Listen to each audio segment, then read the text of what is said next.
السلام عليكم ورحمة الله وبركاته. معكم فيديو جديد لكلاش اوف كلانس في قناتي قناة نور الدين. اليوم جايب لكم موضوع جدا مهم، وهو نظم وقتك بكلاش اوف كلانس. يعني شلون راح تنظم وقتك، خصوصا جاية المدارس بدأت، وتقول شلون وراح يصير عندك قلق وجوز تتكاسل بالدروس. فعندي طريقة لك افضل شي لتنظم وقتك بكلاش وبالمدارس، اللي هو اذا انت كنت تخاف على الكؤوس شو تسوي؟ تهجم هجمتين. اذا كان كان دوامك صباحا، ترجع الساعة ب12، شو تسوي؟ تهجم هجمتين تحصل بيها 20 كاس. مثلا الثاني 1431، حصلت 20 تصير 1451. يهجمون عليه ياخذون 20 كاس، ترجع 1431. بالليل احاول اهجم هجمات الكؤوس وعلي الكؤوس. اوكي. بينما اذا كان دوامك ظهري شو تسوي؟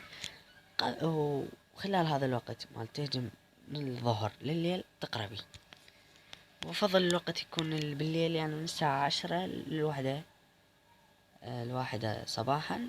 جدا ممتاز. زين. اذا كنت تريد موارد شو تسوي؟ هم نفس ابو الكؤوس تهجم. اذا كان هم دوامك صبحي تهجم همات تحافظ على كؤوسك، او ما تريد تحافظ، هاي الشي خيار لك. بالليل تهجم هجمات الموارد. اما اذا كان دوامك ظهري ايش راح تسوي يا صديقي؟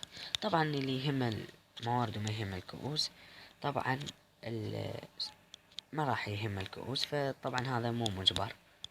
لكن انت ابو الكؤوس راح تهجم قبل ما تروح للمدرسة. اذا كان دوامك ظهري قبل لا تروح للمدرسة تهجم هجمتين وتوقف، ولما ترجع بالليل تهجم هجمات الموارد. وافضل تدرس، تخلي الوقت لما يكون دوامك ظهري من الساعة 12 للوحدة.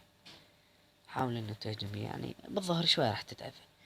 واللي هذا المدمن على كلاش، واللي ما مدمن على كلاش افضل يختار له يوم. والدراسة يجوز هم تأثر على الدراسة، فافضل له يهجم. يفتح كلاش مرات، ايام العطل، ايام الجمعة والسبت. اتمنى يعجبكم الفيديو. اني صراحة تسألون انت من يا نوع؟ انا من نوع اخاف على الكؤوس وعلى الموارد. شلون؟ انا الكؤوس اهجم هجمات الكؤوس، وبالليل اهجم هجمات موارد، واقل شي بيها نجمة. بهذا الجيش اللي قدامكم اخذ اقل شي بيها نجمة، لان اذا ما اخذ نجمة راح الكؤوس تنقص. فليش انقصن؟ احاول اخذ النجمة، افضل لي. اتمنى يعجبكم الفيديو. لا تنسوا اللايك والاشتراك بالقناة، ومع السلامة.